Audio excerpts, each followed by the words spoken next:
Salmo 97, leemos solamente el versículo 10, por favor. Salmo 97, 10, le damos lectura, por favor. Los que amáis a Jehová, aborreced el mal, Él guarda las almas de sus santos, de mano de los impíos, los libera. Una vez más. Los que amáis a Jehová, aborreced el mal, Él guarda las almas de sus santos, de mano de los impíos, los libera. Padre, gracias te damos por este tiempo en donde podemos, a través de los cantos, reconocer tu santidad, tu majestad, tu bondad, tu misericordia para con nosotros. Te damos las gracias porque podemos, Señor, pues reconocer que tú eres nuestro Padre eterno, nuestro Salvador, y también porque a través de tu palabra nos instruyes y nos guías para andar, Señor, en el camino del Evangelio. Oramos también rogando que limpies nuestras mentes, nuestros corazones, todo nuestro ser, Señor, para que podamos exaltarte con una vida limpia y santa como a ti te agrada, con una vida, Señor, genuina y auténtica. Bendícenos y en esta tarde que tu Espíritu Santo nos instruya, nos enseñe y nos guíe, Señor, a través de tu palabra que ha de ser expuesta, y que nuestro amor por ti sea creciente y también nuestro aborrecimiento hacia el mal sea creciente igualmente, Padre Santo. Bendícenos en el nombre de Jesús, te lo rogamos. Amén. Pueden tomar sus lugares.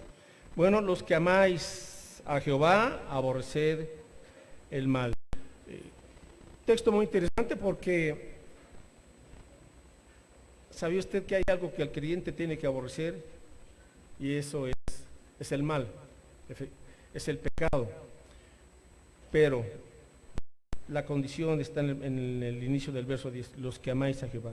Hay gente que puede aborrecer el mal sin amar a Dios, a eso se le llamaría moralismo. Cuando la gente se porta bien, por ética, por principios, por conveniencia, pero no porque ame a Dios. Entonces, para el creyente, número uno, amo a Dios. Y como amo a Dios, el resultado es aborrezco el mal. ¿Sí está claro el punto? Si no, seríamos solamente gente con una moral buena, una ética respetable, pero no con el Evangelio. El Evangelio produce gente que ama a Dios, que le agradece, y que al darse cuenta de la santidad de Dios, entonces ese creyente no quiere ahora nada que ver con el mal, con lo que sea pecado. Bueno, vamos ahora a continuar, esto sirve como introducción, en la primera carta de Juan, que es la carta que estamos estudiando, primera carta del apóstol Juan, capítulo 2, y hoy nos vamos a concentrar, mis hermanos, en estos textos que están relacionados con lo que acabamos de leer, primera de Juan, capítulo 2, versos 15 al 17. Primera de Juan, capítulo 2, versos del 15 al 17, le damos lectura a todos juntos, por favor. No améis al mundo ni las cosas que están en el mundo.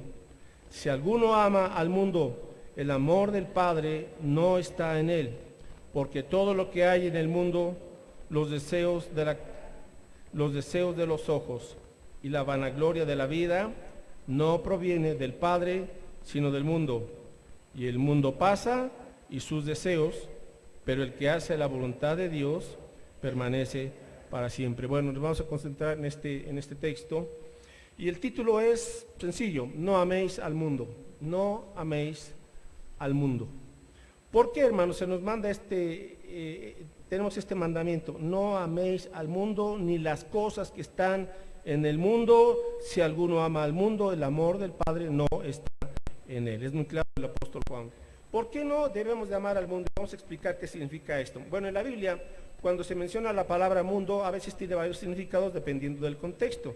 Número uno, o que cuando la Biblia, por ejemplo, se refiere al mundo, hace esta referencia a la naturaleza. Entonces, número uno, mundo puede referirse a lo físico, a lo material, a lo que vemos, los cielos, la tierra, los valles, las montañas, un mar, un amanecer, una puesta del sol, o sea, de tal manera que cuando hablamos de mundo en ese sentido, no está diciendo la Escritura que no amemos la tierra, porque la tierra es creación de Dios. Entonces, claro que sí, admiramos la belleza de este mundo, porque a fin de cuentas es obra de nuestro Creador. Entonces, no se refiere a este mundo. Dos, hay otra, cuando usa la palabra mundo, hay otros contextos, cuando dice, por ejemplo, Juan 3:16, porque de tal manera amó Dios al mundo. ¿Ahí a qué se refiere? No tanto en el aspecto de la naturaleza, sino se refiere a la humanidad. De tal manera amó Dios a la gente, al mundo. Ese es el contexto de Juan 3:16. Dios ama a la gente, a pesar de cómo somos y de lo que hacemos. Dios aborrece el pecado, pero Dios dice ama a la humanidad. Pero el contexto que vamos a ver hoy es diferente. Cuando aquí nos dice, no améis al mundo, no nos está diciendo que no amemos a la gente, al vecino, al pariente, etcétera, ¿verdad? Al compañero de trabajo. No. Cuando dice aquí, no améis al mundo, vamos a encontrar que esta referencia a mundo significa, en este caso, el mundo como un sistema espiritual invisible que se opone a Dios y a Cristo. Ahí le va esa definición. Mundo es un sistema espiritual invisible que se opone a Dios y a Cristo. Eso es lo que aquí nos dice la Escritura. No ames al sistema que es contrario y que se opone a Dios y a Cristo y a sus principios. Eso es lo que el creyente no tiene que amar. Ese sistema. Ahora, ¿por qué? Vamos a ver 4 razones. Porque este sistema, que puede incluir filosofías, enseñanzas y todo tipo de corrientes religiosas aún, van contra lo santo y lo piadoso. ¿Qué hay en este mundo? Nos dice aquí en el versículo 16, porque todo lo que hay en el mundo, y aquí lo clasifica en 3 cosas. ¿Qué es lo que hay en el mundo? Podemos clasificarlo en 3 aspectos. Los deseos de la carne, los deseos de los ojos, y la vanidad o la vanagloria de la vida. 3 cosas: deseos de los ojos, los deseos de la carne, ¿verdad? Y la vanagloria de la vida. Esto es lo que nos ofrece el mundo.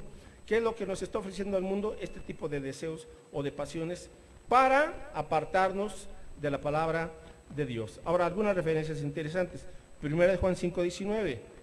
¿Por qué no tenemos que amar este sistema de cosas, este sistema mundano, de sus valores antibíblicos? 1 Juan 5, versículo 19, y dice, sabemos que somos de Dios y el mundo entero está bajo el maligno. Así es que este sistema, ¿verdad?, en todo el mundo, que incluye todas las naciones, está orquestado y manejado y manipulado por Satanás. El mundo entero está bajo el maligno. Entonces tenemos que discernir, mis hermanos, qué es lo que está pasando en el mundo, porque el mundo es también un campo de batalla. Cuando usted viene a Cristo, en ese instante, el mundo se convierte para usted en un campo de batalla espiritual, orquestado por Satanás, porque el mundo entero está bajo el maligno, ¿verdad? Y busque ahora, por favor, Efesios 6:11. Efesios 6:11. Nos dice aquí en este versículo que no tenemos lucha contra carne y sangre, Efesios 6:12, sino contra, ¿qué? Potestades, contra los gobernadores de las tinieblas de este siglo o de este mundo, contra huestes espirituales de maldad en las regiones celestes. ¿Qué significa eso? Bueno, que en el ambiente espiritual hay una batalla, que aunque no la veamos físicamente, mis hermanos, pero hay una batalla espiritual que se está intensificando en todo el mundo. Hay una batalla tremenda y el creyente, si no está bien firme en Cristo, puede ser arrastrado por esta corriente del mundo. Efesios 6:11, vestíos pues de toda la armadura de Dios, para que podáis estar firmes contra las acechanzas del diablo. Entonces, en el mundo, Satanás está atacando al pueblo de Dios, a nosotros los cristianos, a todos los creyentes que vivimos en este planeta. Hay esta batalla espiritual. Por eso, en ocasiones uno dice, bueno, ¿qué es lo que está pasando? ¿Por qué ahora tengo estas luchas? ¿Por qué hay resistencia? ¿Por qué hay oposición? Porque el Satanás está lanzando sus dardos contra los creyentes. Efesios 2:1, ¿cómo le llama también aquí la Escritura? Efesios 2:1, versículo 1 y 2. Y Él os dio vida a vosotros, habla de Cristo, cuando estabais muertos en vuestros delitos y pecados, en los cuales anduvisteis en otro tiempo, o sea, antes de ser cristianos, estábamos siguiendo la corriente de este mundo, conforme al príncipe de la potestad del aire, o sea que es Satanás, el espíritu que ahora opera en los hijos de desobediencia. Entonces observen, este príncipe es Satanás. ¿Por qué se le llama el príncipe de este mundo? Cuando Dios creó a Adán y a Eva, Dios los puso, permítanme decirlo así, como virreyes, ¿verdad? Como cogobernadores con Cristo, para gobernar el mundo. Cuando Dios creó el mundo, dice que todo era bueno. Entonces, en un principio, Dios le dio al hombre y a la mujer la facultad para gobernar, para reinar sobre este mundo. Pero cuando llega Satanás y tienta a la mujer y al hombre y ceden los dos, a partir de ese instante, ese gobierno y esa autoridad que tenía el hombre y la mujer le es pasado a Satanás. Por eso ahora a él se le llama el príncipe de este mundo. Ahora, este mundo obviamente va a tener que ser recuperado por Cristo. Para eso vino Cristo a morir en la cruz, para recuperar al mundo. Y ahorita estamos en una transición.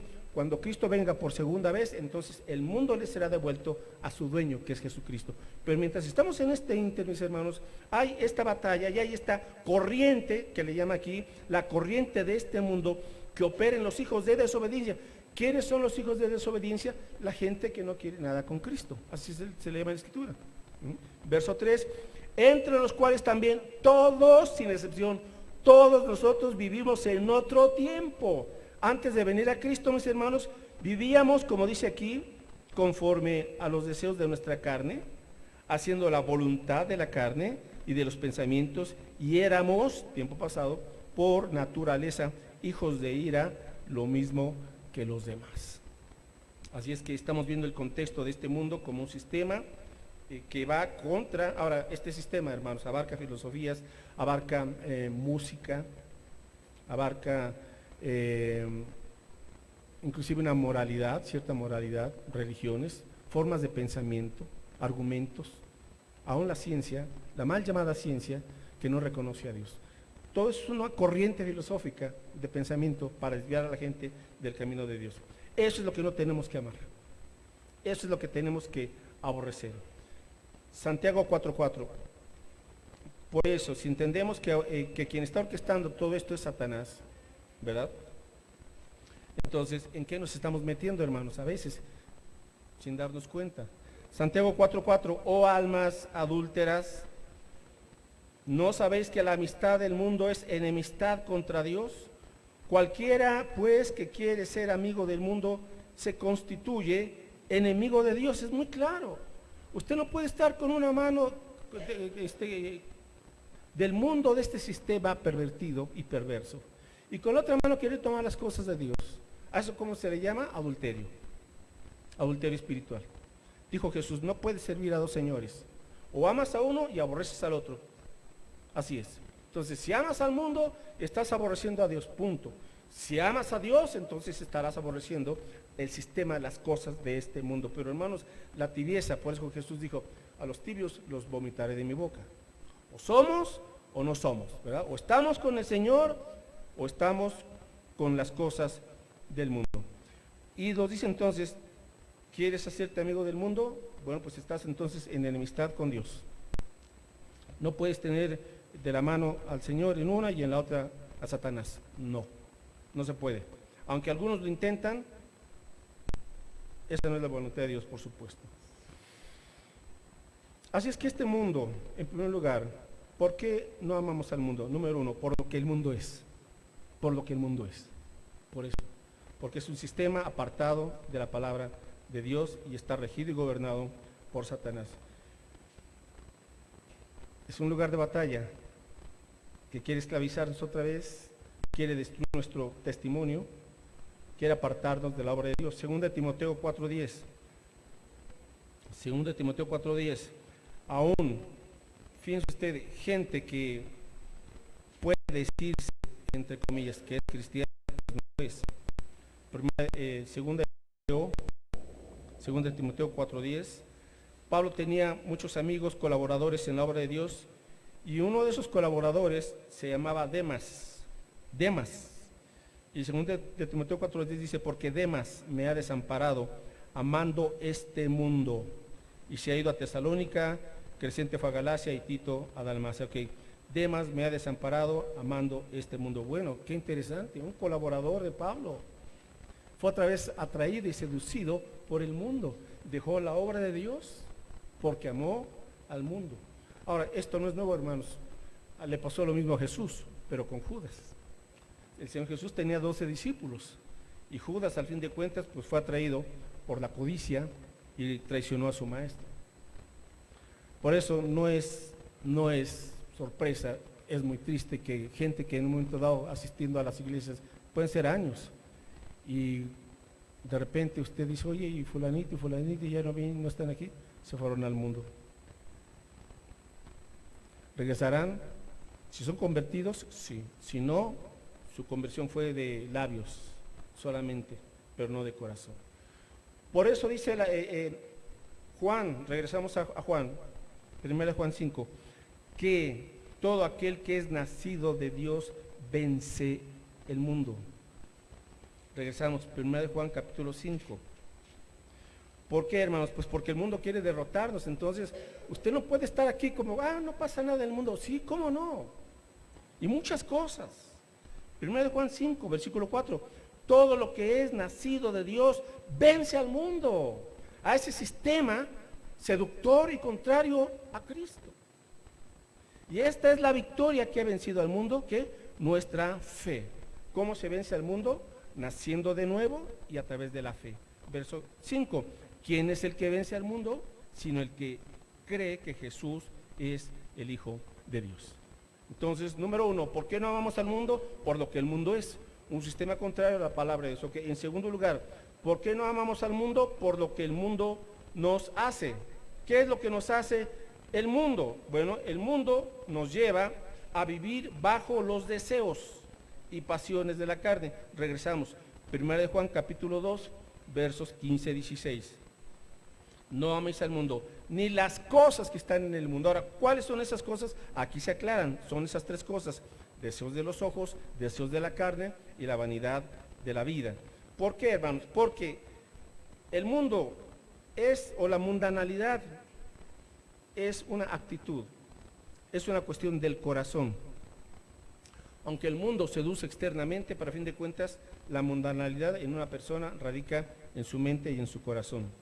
En la medida en que un creyente ame el sistema del mundo, se está oponiendo al amor del Padre. No es un juego, no es un juego. Muchos lo toman así, pues sí, un poquito del mundo, un poquito del reino de Dios. No, lea y entienda bien la Escritura. No podemos andar en dos caminos. El mundo quiere alejarnos de la voluntad de Dios. Verso 17, y el mundo pasa y sus deseos, pero el que hace la voluntad de Dios permanece para siempre. ¿Cómo se vence al mundo, hermanos? Pues la verdad, siendo discípulos genuinos, nada más. Hemos visto en las cartas, en los capítulos anteriores, que una de las razones para las cuales escribió Juan esto es que se había infiltrado la hipocresía y la simulación en las iglesias. Entonces Juan dice, no, tú no puedes decir que andas en pecado y que amas a Dios y que estás viviendo en santidad cuando estás viviendo como el mundo. No, tienes que ser genuino. Tu comunión con Dios tiene que ser auténtica. A Dios no lo puedes engañar y con Dios tienes que andar con una vida sincera. Lo genuino no significa perfecto. Lo genuino es, sé lo que debo de hacer y cuando estoy mal lo reconozco, me arrepiento, lo confieso y vuelvo al camino. Ese es el genuino. El no genuino es pensar que está haciendo la voluntad de Dios cuando sabe que no le está haciendo y da una apariencia ante los demás para que vean que todo está bien, que mi comunión con Dios está bien. Cuando dijo Jesús, este pueblo de labios me honra, pero su corazón está lejos de mí. Entonces, el creyente tiene que ser genuino con Dios, consigo mismo, para no pensar que pues, ante la vista de los demás parece uno muy espiritual o muy consagrado, cuando muchas veces no es así, mis hermanos. ¿Qué es la mundanalidad? Cualquier cosa en la vida del creyente que lo aparte de su deseo de hacer la voluntad de Dios, eso es mundanalidad. Cualquier cosa que a ti te apague tu amor por el Señor, tu gozo en el Señor, tu confianza en el Señor, ahí hay algo mundano porque te está enfriando, te está entibiando y está haciendo que pierdas ese gozo de tu salvación en Cristo Jesús. Pregunta, ¿a quién está usted sirviendo? ¿Al Señor o al mundo? ¿Qué le importa a usted más, lo que piensa y diga el mundo o lo que piensa y diga Dios? Jesús dijo, ¿qué le aprovechará al hombre si ganare todo el mundo, pero perdiere su alma? Mateo 16, 26. ¿Qué aprovechará al hombre si ganare todo el mundo, pero perdiere su alma? Este sistema del mundo tiene tres engaños. Número 1, los deseos de la carne. Los deseos de la carne. Cualquier cosa que apele a esos deseos de nuestra carne busca alejarnos de la voluntad de Dios. Es la vieja naturaleza que todos tenemos, mis hermanos. Es ese viejo yo. Mire, todos tenemos deseos y hay deseos normales. Por ejemplo, el hambre es un deseo normal y puesto por Dios. Pero cuando el hambre se convierte en glotonería, ya se convirtió en pecado. La sed es algo normal, pero cuando la sed se convierte en borrachera, ya estamos mal. Dormir es una necesidad, ¿verdad? Obviamente. Pero cuando el dormir se excede y se convierte en pereza, ya estamos mal. Y el sexo, bueno, el sexo es algo que Dios nos dio, ¿verdad? Para disfrute en el matrimonio, pero cuando este se hace fuera del matrimonio se convierte en inmoralidad o lujuria. ¿Se da cuenta cómo el mundo entonces busca desviar a través de los deseos de la carne, buenos deseos que Dios inclusive nos ha dado? Así es que, número 1, tenemos que entender que hay, hermanos, la batalla de la carne. Cristianos que hemos nacido de nuevo, esta batalla con la carne nunca se acabará, nunca. Todos tenemos esa batalla y la tenemos que sostener de aquí hasta que Cristo venga por nosotros. Luego, la segunda manera en que el mundo nos quiere engañar es a través de los deseos de los ojos. Los ojos son la ventana del alma. Qué importante es cuidar lo que entra por nuestros ojos. La Biblia le llama los deseos de los ojos. Salmo 119, verso 37. Salmo 119, verso 37. Tenemos que pedirle a Dios que nos dé una vista limpia, sincera. Salmo 119, verso 37. Aparta mis ojos que no vean la vanidad. Avívame en tu camino. Entonces, vea otra vez esto que es muy interesante. Señor, que mis ojos no se extravíen por lo solamente seductor, atractivo y aparentemente bonito. Al contrario, Señor, mejor avívame en tus caminos, en tus mandamientos. Avívame en tu camino. ¿Cómo se vence esa lucha con los ojos? Avivado en el camino del Señor. Porque no puede estar en vacío, ni la mente ni los ojos, siempre están viendo algo. El punto es que estoy pensando y que estoy permitiendo que entren por mis ojos. Salmo 101, verso 3. Salmo 101, verso 3, dice el salmista, no pondré delante de mis ojos cosa injusta. Aborrezco la obra de los que se desvían, ninguno de ellos se acercará a mí. ¿Se da cuenta? Entonces, no pondré delante de mis ojos cosa injusta. Y ahí nos toca a nosotros pues tener dominio propio con ayuda del Espíritu Santo, hermanos, porque hay cosas que va uno pasando y de repente, brum, ¿verdad? Como un flashazo, una atracción, una tentación muy seductora. Bueno, pues Señor, ayúdame, ¿verdad? A no fijar mi mirada en algo que no te agrada. Entonces tenemos que disciplinar también por el poder del Espíritu del Señor lo que entra por nuestros ojos, ¿verdad? Y dice entonces finalmente en cuanto a estos engaños y la vanagloria de la vida. ¿Qué es la vanagloria de la vida? Pues todo aquello, hermanos, que nos lleva a tratar de impresionar a los demás mediante nuestro éxito, mediante nuestra opulencia, o queremos sentirnos muy importantes y ser los más populares, la vanagloria de la vida. ¿Y para qué quiere ser popular? Mucha gente tiene deseos de que me admiren, de que me reconozcan, de que me hagan caravana. ¿Qué es todo eso? Eso el mundo lo pide y lo exige, y el mundo es muy adulador, esa es la verdad, ¿verdad? Adula a la gente para que la gente se sienta lo máximo. ¿Qué gano con eso? El creyente no tiene que andar buscando popularidad ni notoriedad. Sea íntegro en su camino y deje que Dios se encargue del resto. Dios nos va poniendo y nos va levantando como Él quiere, ¿verdad? pero no esté buscando usted ser popular y véanme a mí. No, hermanos. Eso es lo que ofrece el mundo. Entonces, por eso mucha gente, ¿cuánta gente no ha escuchado el Evangelio? Y hablo de todos los ámbitos y de las esferas en el mundo, que dicen, no, yo mejor prefiero el aplauso, el reconocimiento, pero no, cosas de ti, no, Dios. ¿Sabe usted que hay muchos cantantes norteamericanos famosos, ricos y gente atractiva que estuvieron cantando en los coros de las iglesias? Comenzaron cantando en un coro de la iglesia, en un grupo de alabanza, pero tenían muy bonita voz, algunos pues, eran muy atractivos o atractivas, y un día pues les ganó el dinero, les ganó la popularidad, rechazan su fe, apostatan, ¿verdad? Y van con el mundo, y luego para que el mundo los vote. ¿Qué ganaron? Un ratito de aplauso, un rato de admiración, algo de placer, algo de dinero, pero a fin de cuentas se apartaron de Dios. ¿Qué ganaste? Nada. Ganaste el mundo, pero perdiste tu alma. El mundo pasa, pero el que hace la voluntad de Dios permanece para siempre. Así es. Pablo habla de la apariencia de este mundo.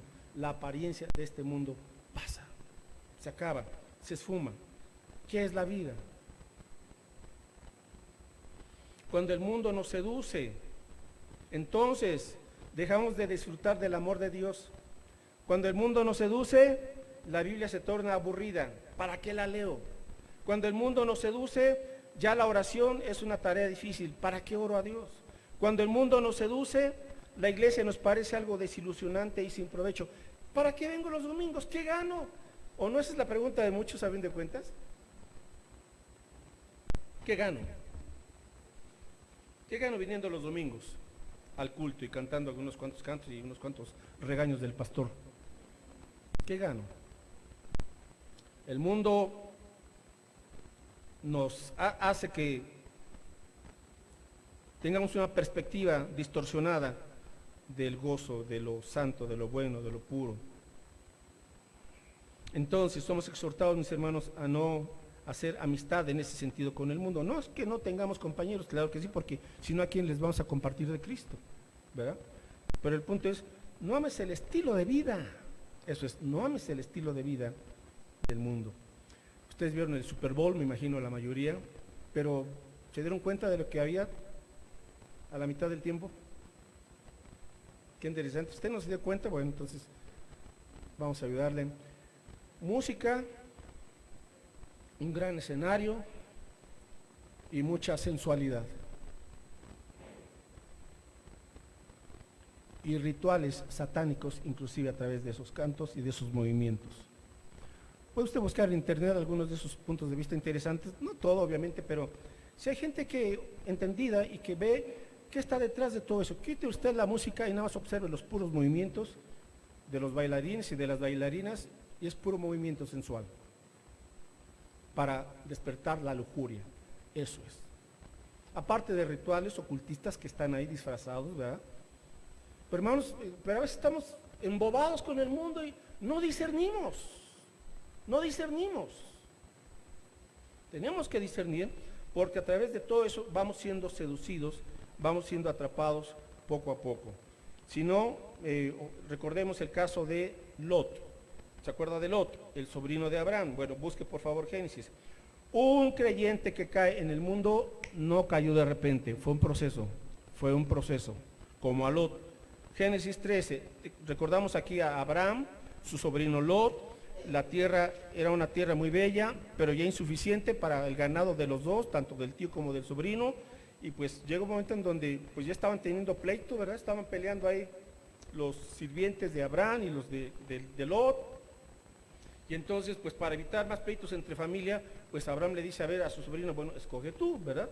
Si tú te vas para este lado, bueno, pues yo me voy hacia este otro lado, para que no haya pleitos. Bueno, pero nos dice que Lot, Génesis 13:10, observe, alzó los ojos, otra vez los deseos de los ojos. Dice Génesis 13:10, y alzó Lot sus ojos y vio la llanura del Jordán, que toda ella era de riego, o sea, tuvo una perspectiva aparente porque no vio más allá. Y dice, como el huerto de Jehová, qué interesante, como la tierra de Egipto en la dirección de Zoar, antes que destruyese Jehová a Sodoma y a Gomorra. ¿Qué fue lo primero que vio? Una llanura del Jordán y un huerto como el del Señor, como el de Jehová. Pero Lot no pudo o no tomó en cuenta que después de eso estaban las ciudades perversas, y de seguro que lo sabía, que eran Sodoma y Gomorra. Ciudades llenas de homosexualidad, de lesbianismo, etcétera, todo eso, ¿verdad? Pero entonces, lo primero que hace Lot es una serie de pasos descendientes. Vamos ahora al versículo 11.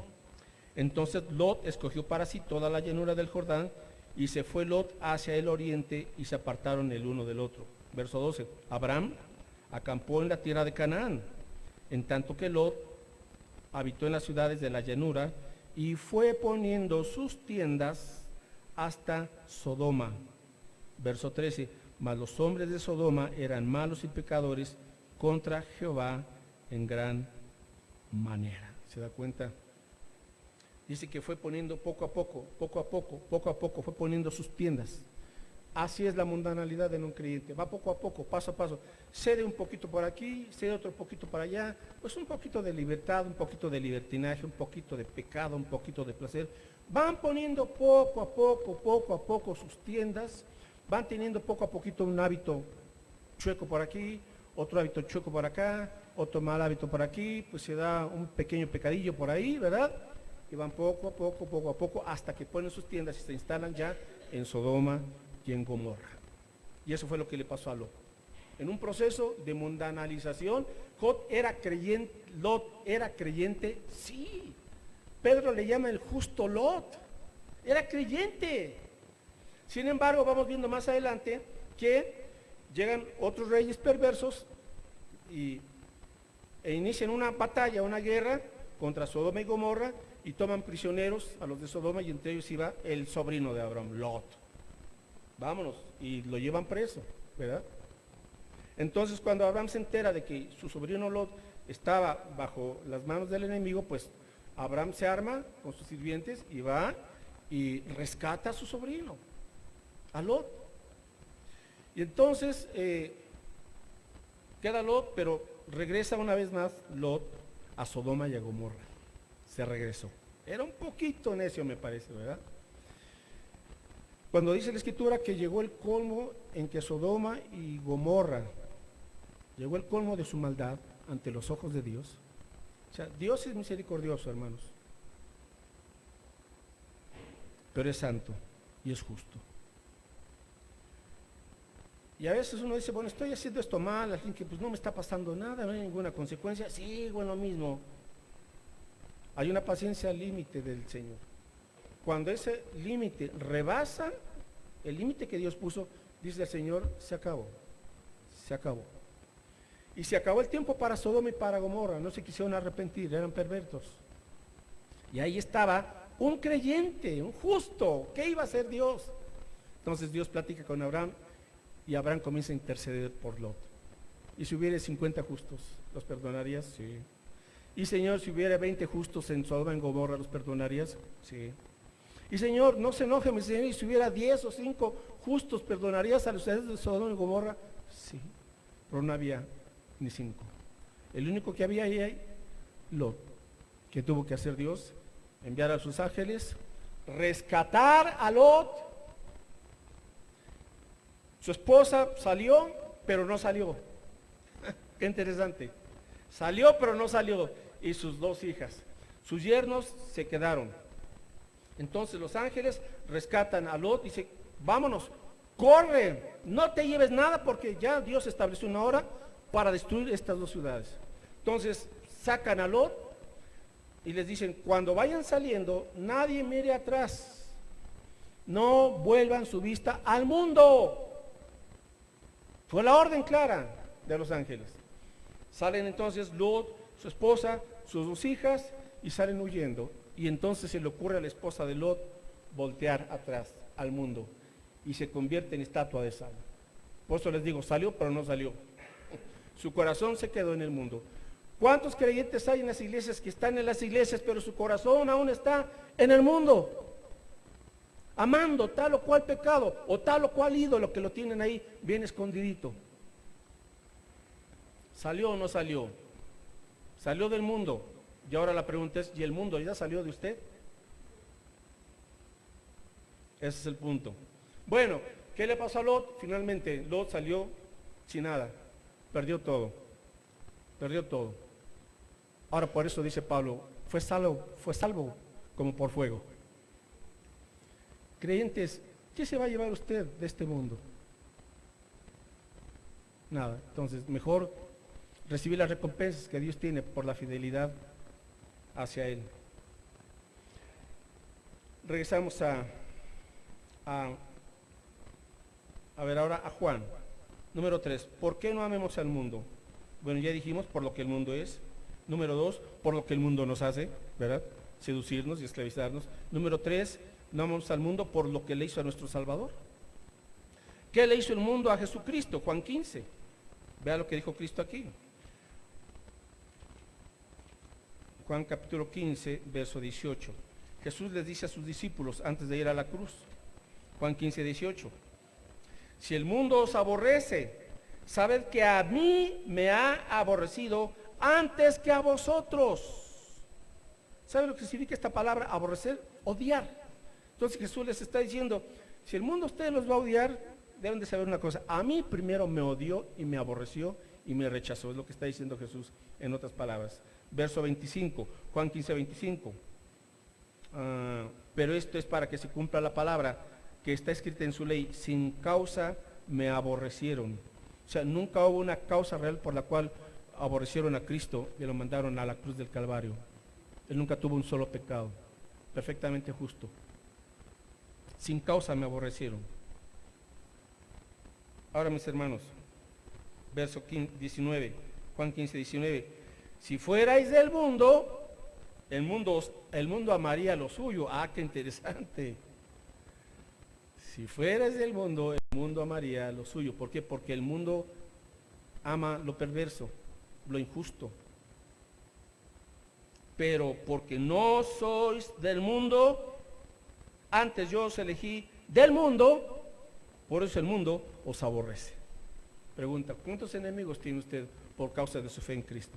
A veces un amigo ya no nos quiso hablar, a veces un familiar ya no nos invita tan frecuentemente a sus reuniones, porque ya ve que tenemos una vida diferente, que ya no practicamos las cosas que, ándale, ven, vamos a emborracharnos, aquí vamos a tomar tranquilos.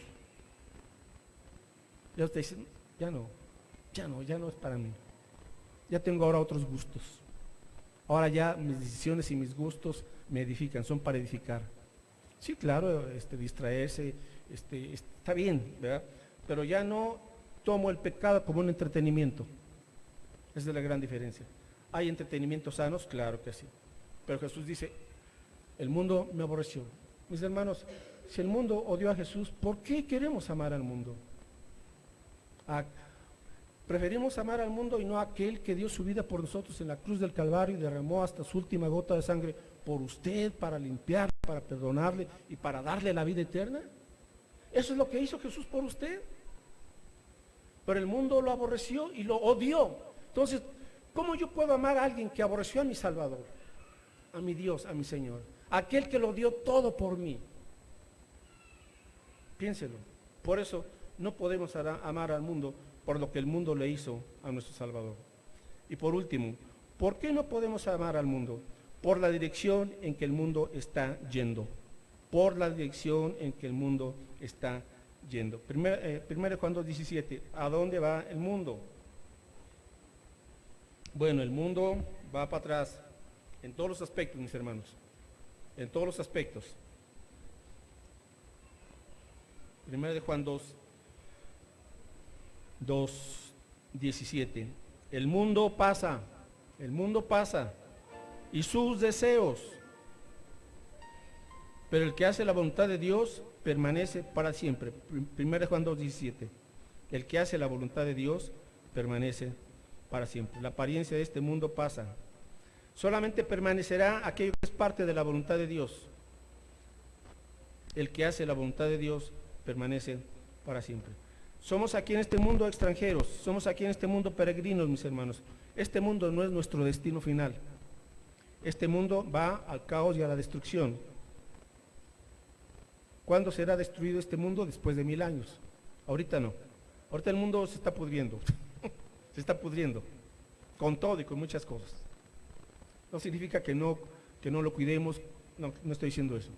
El mundo está en un estado ya de descomposición.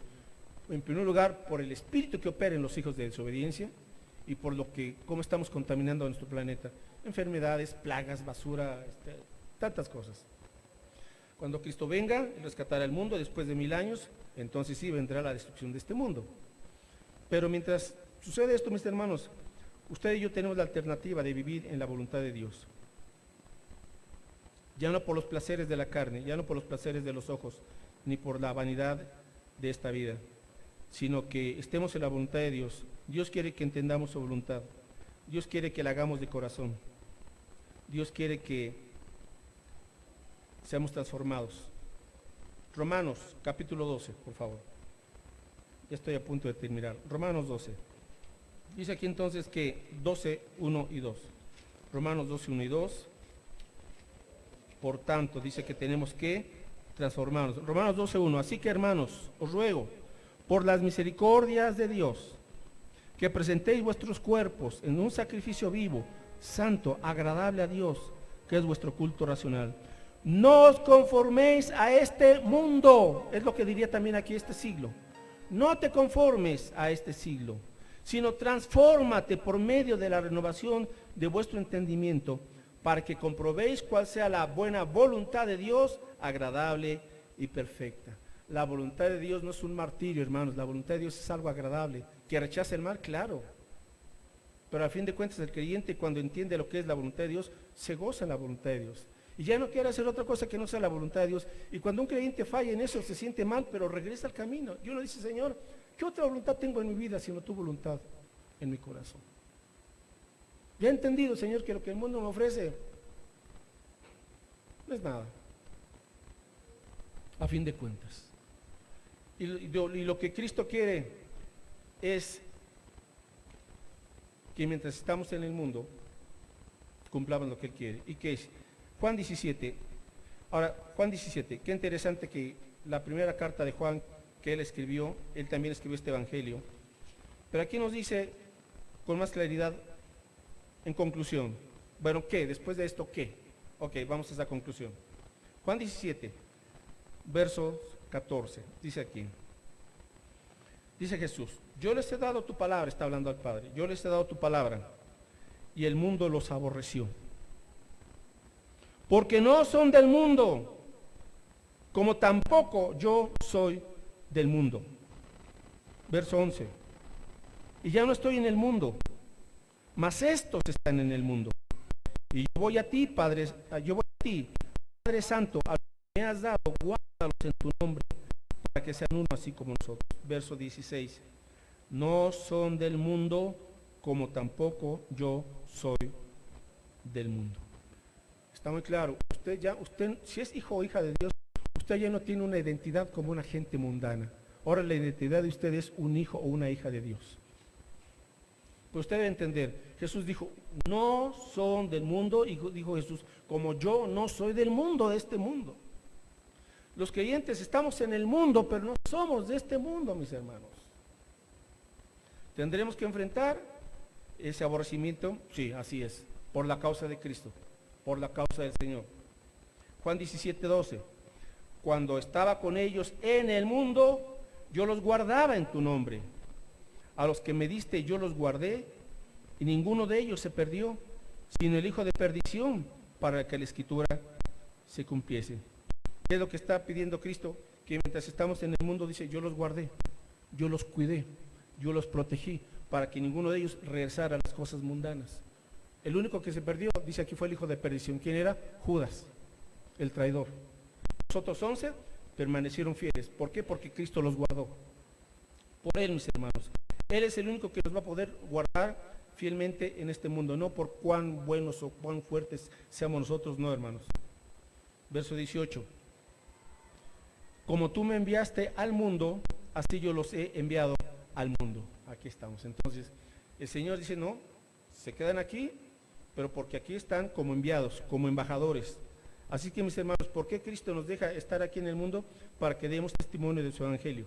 Eso es, para que demos testimonio de su evangelio. Nos envió a esto, a compartir el evangelio. Por ello es que tenemos que cuidarnos de que el mundo no nos seduzca, no nos aparte del Señor, sino que cumplamos su voluntad y su evangelio, que es lo único que permanece para siempre. Padre, gracias por tu palabra. Gracias, Jesús, porque tú tuviste la iniciativa de amarnos, de llamarnos a tu camino, a tu persona, de rescatarnos, Señor, de este espíritu que hay en este mundo, el cual está siendo orquestado y dirigido y manipulado por Satanás. Danos discernimiento, Padre Santo, y esa convicción de saber que aunque estamos en el mundo, no le pertenecemos ni somos de este mundo. Te pertenecemos a ti, Señor, y tú quieres que vivamos vidas santas, vidas apartadas del pecado, pero vidas, Señor, que están impactando a su alrededor con el testimonio de tu evangelio. Si nos tienes aquí con vida, Señor, es porque quieres que estemos haciendo que tu reino avance, para que el mundo conozca el evangelio y muchas personas, aún, Señor, en tu misericordia y en tu gracia, puedan ser traídas al conocimiento de Jesucristo, tu Hijo. Padre, también tenemos que orar y rogarte el perdón de nuestras ofensas, por aquellas cosas que hemos permitido que se queden en nuestro corazón y que son cosas del mundo, por aquellas seducciones de las cuales, Señor, pues hemos participado. Lo reconocemos y te pedimos perdón. No queremos negarlo, ni justificarlo, ni esconderlo. Tú eres santo, Dios, y tú conoces todo el corazón. Perdona nuestras caídas hacia los deseos de los ojos, o los deseos de la carne, o de la vanidad de esta vida. Perdona, Señor, y límpianos de todo, por favor, para que lo que sea, Señor, el asunto bonito. Jesús, tú estás con nosotros. Tú has orado, Padre, para que seamos guardados del mal, guardados del maligno. Lucha espiritual, Señor, dando día a día. Padre Santo, permítanos ser fieles de ti, poder del Espíritu Santo, para que podamos, Señor, reflejar al mundo que hay algo que es permanente, eterno y es lo mejor, que es la vida de Jesucristo, con nuestro supremo tesoro, con nuestro gran Salvador. Jesús, te amamos, permítenos ser creyentes genuinos, auténticos, aunque no perfectos, Señor, pero sí sinceros delante de ti. Que si llegamos a tropezar, pues, Señor, contamos con tu gracia, con tu perdón y con tu restauración, y que esto nos permita vivir, Señor, con gozo, con júbilo, con sabiduría, en el poder de tu Espíritu Santo y cumpliendo tu voluntad día a día. Y aquellas personas, Señor, que en esta tarde aún no tienen esa certeza de que tú vives en sus corazones y que les has transformado, que hoy puedan venir a Cristo Jesús y puedan arrepentirse y puedan confiar en ti, sabiendo que tú les amas, que tú diste también tu vida por ellos, para perdonarles y para darles ahora una vida llena de Cristo. Gracias, Padre Santo, en el nombre de Jesús. Amén.